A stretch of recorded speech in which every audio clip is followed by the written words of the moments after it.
Olá para você de casa, começa mais um programa Ponto de Vista. E hoje, nesse programa, a gente vai falar de um tema que todo brasileiro gosta. A gente vai falar sobre futebol. E para falar sobre esse tema, não só o futebol, mas também outras atividades esportivas, a gente tem aqui a presença do vereador Alexandre Scombatti e também do nosso convidado, o professor Wilson Chagas, que é tecnólogo em futebol. Então ele é tupanense, mas saiu aqui da cidade, vai falar um pouquinho da sua história, fez sua carreira fora de Tupã, tem experiência aí muito forte no futebol, né? Foi coordenador de categoria de base do Corinthians. Enfim, a gente vai conhecer um pouco da sua história e também falar sobre a questão do futebol, principalmente em função da pandemia, como essa doença aí, a Covid, tem atrapalhado o futebol brasileiro.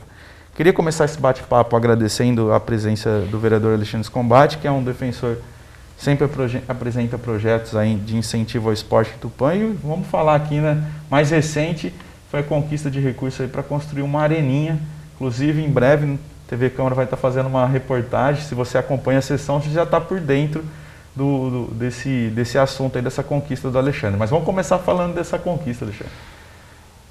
Tiago, obrigado mais uma vez aí.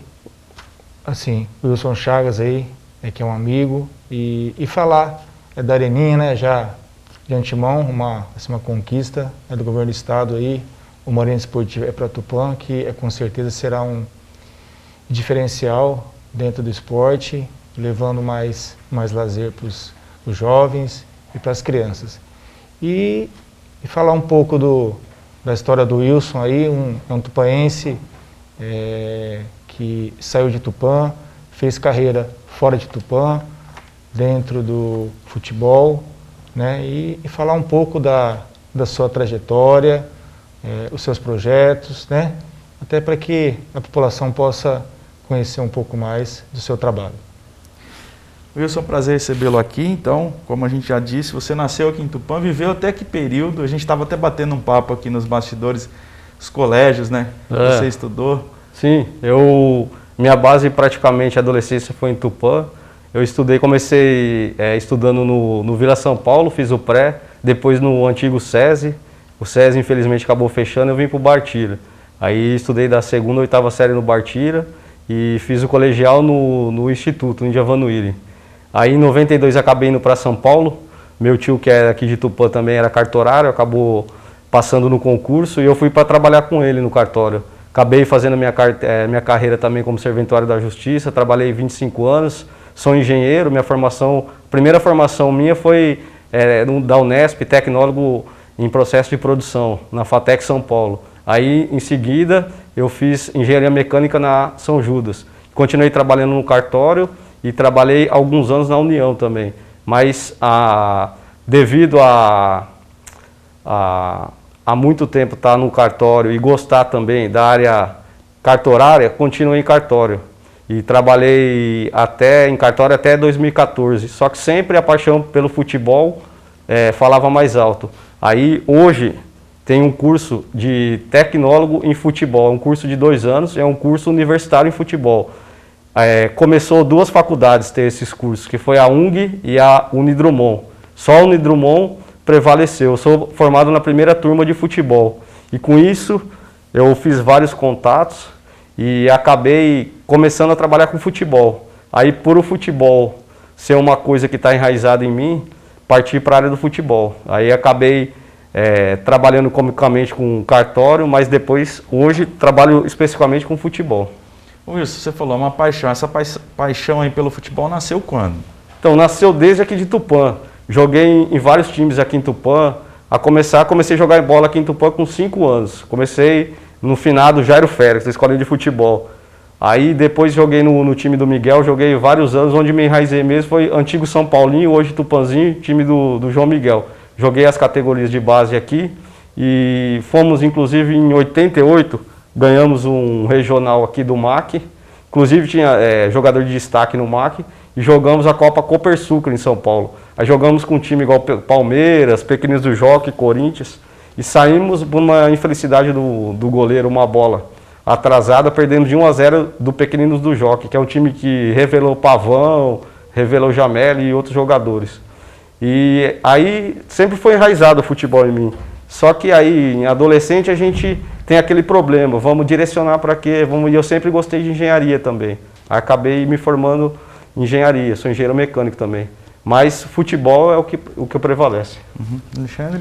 E você que está no futebol aí, é importante falar das bases, né? Hoje as bases investir nas bases é muito importante. Como que você enxerga a base dentro do futebol? Sim, hoje é primordial. Já tive no Corinthians, já fui coordenador de base do Corinthians. Nós montamos um projeto no Corinthians que era o seguinte, era segmentado, tinha muitos jogadores que iam para fazer teste e tal. Muita gente queria jogar no Corinthians, mas o processo para poder todos esses garotos, no caso, né, serem aproveitados é complicado e complexo. Nem sempre os que ficam na base são os melhores. Então nós criamos no Corinthians uma base B, um projeto desenvolvido na faculdade. Como técnico, eu e de um amigo chamado Adilson, que foi diretor-geral da base do Corinthians. Aí, qual que era a ideia? Integrar jogadores que eram sócios, mas que tinham condição também de estar na base, com jogadores às vezes que... Porque acontece o seguinte, infelizmente, cada um tem uma visão. Eu como técnico tenho uma visão, Alexandre pode ter outra, Thiago pode ter outra. Então, assim, a visão nossa é diferente, mas não que um ou outro esteja errado. Existem jogadores que jogam com um certo técnico, com outro não, porque é o esquema de jogo ou o sistema que o cara adota de jogo. Então ficava muito garoto e tal, e nós montamos essa base B, e ela foi se desenvolvendo. No fim, nós promovíamos mais jogo-treino com a base A, que era considerada, e ganhava. Então foi um projeto que até hoje no Corinthians cria, porque às vezes muitos campeonatos não consegue ir, tipo um sub-13, um sub-15, tem o Campeonato Paulista e a Copa Sul-Americana, não consegue ir, por exemplo, dias próximos, então um jogava base A, o outro jogava base B, e os níveis eram iguais. O que eu acho hoje na base é o seguinte, tem que se trabalhar a base profissionalmente. Infelizmente, o Brasil ainda é muito amador na parte de gestão e desenvolvimento do futebol, porque assim nós temos talentos, o Brasil é enraizado, tem talentos. Qualquer estado que você for, qualquer capital, interior, você acha talento. Só tem que saber trabalhar, tem que ter uma estrutura, profissionais capacitados para estar desenvolvendo esse trabalho. Porque assim, o que acontece? Cada categoria, sub-11, sub-13, sub-15, 17, vai maturando o jogador. Então tem que ter uma adaptação, desenvolvimento para cada categoria. Hoje o que eu vejo é alguns clubes, jogadores de 11 a 13 anos, que são bolidos, eles são tolhidos de poder jogar, de poder desenvolver sua criatividade, devido ao futebol estar muito profissional. Então um moleque de 11 anos ou 13, essa categoria tem que ser lúdica, tem que deixar o atleta solto, jogar, desenvolver o que ele sabe. Isso aí, ele vai se sentindo seguro para quando está no 15, 17, nos treinamentos, poder mostrar. Hoje você não vê um passe de 50 metros, um bonezinho, uma chaleira e tal, porque tem técnico que tolhe, quer que joga no sistema de jogo. O problema nosso é o seguinte, começamos a imitar muito futebol europeu, sendo que nós temos um futebol enraizado já, que desenvolve pelo talento, e não por questões de esquema de jogo, sistema, porque isso o europeu usava porque não tinha talento. Então ele tinha que moldar um esquema para poder desenvolver contra times melhores. Só que nós não precisávamos disso. Só que infelizmente técnicos copiaram o modelo europeu, e isso foi enraizado, e hoje o futebol está como está. Caiu muito a parte técnica dos jogadores, infelizmente. Você atribui a isso, a essa inibição, vamos dizer assim, do estilo enraizado, como você mencionou, do brasileiro, né? De resolver, jogador decidir o jogo pelo seu talento e tal. Isso. Hoje na categoria de base, eles já implantam já um sistema de jogo e inibe então a atuação, vamos falar, individual. Mas... Isso, porque antigamente a categoria de base era formação. Hoje, infelizmente, eles cobram títulos. Se um técnico hoje começa a trabalhar num Corinthians, no São Paulo, no Palmeiras, no Santos, não ganha um título, ele já é muito cobrado. Então, o próprio técnico, ele desenvolve o sistema para poder ganhar título. Então, às vezes, ele não consegue realizar um bom trabalho com os garotos, porque às vezes não é o título que vai revelar o jogador, e sim um trabalho bem feito. E às vezes tem técnico que não tem esse tempo no clube, porque é muita cobrança. Mas você tocou num ponto, né, Alexandre? Talvez a função da categoria de base deveria ser a revelação e não títulos, né? Isso. A ideia da categoria de base é revelar, porque, por exemplo, vamos citar os clubes do interior. Qual seria a fórmula que os clubes poderiam, por exemplo, ter receita para poder ter um desenvolvimento, ou clubes da Série A3, A2, chegar na Série A1? É a base. Se criar um projeto de base para poder revelar talentos com dinheiro que é a venda dos direitos econômicos desses atletas, seria reinvestido no clube, para poder o clube estar estruturado, de repente poder achar o Gabriel Jesus, o Neymar e outros tantos atletas no interior. Isso aí hoje é incalculável o valor de um atleta desse. 300, 400 milhões, 500 milhões, sei lá, enraizado. Dependendo do momento, é um valor agregado.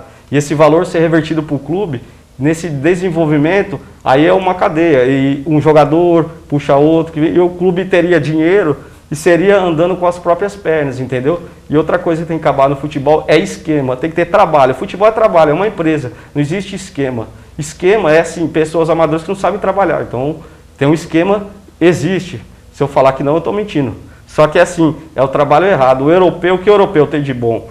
É a forma. Eu fiz um curso do Barcelona, que é um curso de gestão do clube, como que eles geriam o Barcelona. Então é totalmente diferente, é uma coisa profissional. Cada pessoa na sua área trabalhando, gestor, supervisor, tudo com capacidade, entendeu? Não pode ser cargo indicado, tem que ser pessoas capacitadas para estar ali, para desenvolver esse trabalho. Então nos clubes europeus é assim, eles não têm matéria-prima, tanto é que eles vêm buscar no Brasil jogadores e tal, eles procuram no mundo os melhores. Só que eles sabem como trabalhar esses jogadores. Que, infelizmente, no Brasil ainda não temos, inclusive em clubes grandes. Tem clubes grandes tal, que não tem um trabalho bem desenvolvido nessa parte. Então, que nem que você falou, a qualidade técnica, então, infelizmente, caiu. Tá caindo. E um craque hoje, eu também acompanho futebol também, e é difícil aparecer um craque, né? Até você citou aí Neymar, mas a gente vê aí que vários clubes aí fazem peneira e tal, né? E é difícil surgir um craque, que às vezes também é um dom também já da pessoa, né? Você acha que isso aí, o Brasil tem muitos jogadores bons, mas o craque mesmo é difícil aparecer. O craque é mais difícil, não que não tenha. Se nós formos garimpar no Brasil, encontramos. Só que assim, hoje em dia, inclusive na faculdade e tal, eu acabei vendo, né, como funciona o futebol. Inclusive hoje tem problema assim, o cara pode ser muito craque, mas se ele não tiver uma pessoa que trabalhe com ele, um intermediário, ele não consegue chegar, ele fica escondido. E assim, não é o que acontece com o futebol no caso. Hoje, por exemplo, antigamente o cara jogava bem e tal, ia no Corinthians, ia no São Paulo, ia no Flamengo, ia no Internacional, ele chegava com a chuteira dele, conseguia fazer um teste avaliado. Hoje é difícil. Ele precisa de uma pessoa, de um profissional para trabalhar, para poder levar ele, tem que ter contato. Infelizmente é esse o problema. E ele não consegue chegar até onde ele deveria chegar. Aí nesse meio tempo, existe também hoje, infelizmente, os picaretas do futebol. Pessoas que enganam, iludem, tiram dinheiro de pais de atleta e tal. É uma parafernália. E acaba, tipo, enterrando o sonho do garoto. E isso aí é complicado. Por isso que o futebol tem que ser profissional. Temos a faculdade de futebol, e não só a faculdade, tem vários cursos bons, da CBF também, e vários outros. E assim, hoje o futebol tem que ser profissional, acabou o amadorismo. O amadorismo não pode existir mais no futebol, e nós brigamos, somos tecnólogos de futebol, brigamos para isso, para o futebol ser profissional, trabalhar quem é capacitado e conhece futebol. Conhecer futebol, assim, nós somos brasileiros, eu também achava que sabia tudo de futebol, mas depois que eu comecei a trabalhar em clubes e tal, fazer a faculdade de futebol, estar enraizado em reuniões com técnicos renomados e tal, você vê que é um trabalho, e é um trabalho incessante, não é fácil não, transformar um clube de A2 em A1 e tal, não é só o dinheiro, precisa do dinheiro, é lógico, o aporte financeiro é necessário, mas tem que ter um bom trabalho, sem um bom trabalho não se chega, nem com dinheiro. Tá certo. Vamos fazer um rápido intervalo, vamos continuar esse assunto aqui, que eu tenho uma pergunta logo depois do intervalo, que é a respeito do tecnólogo. se ele esse curso prepara para você ser técnico do time ou um gerente do clube, né?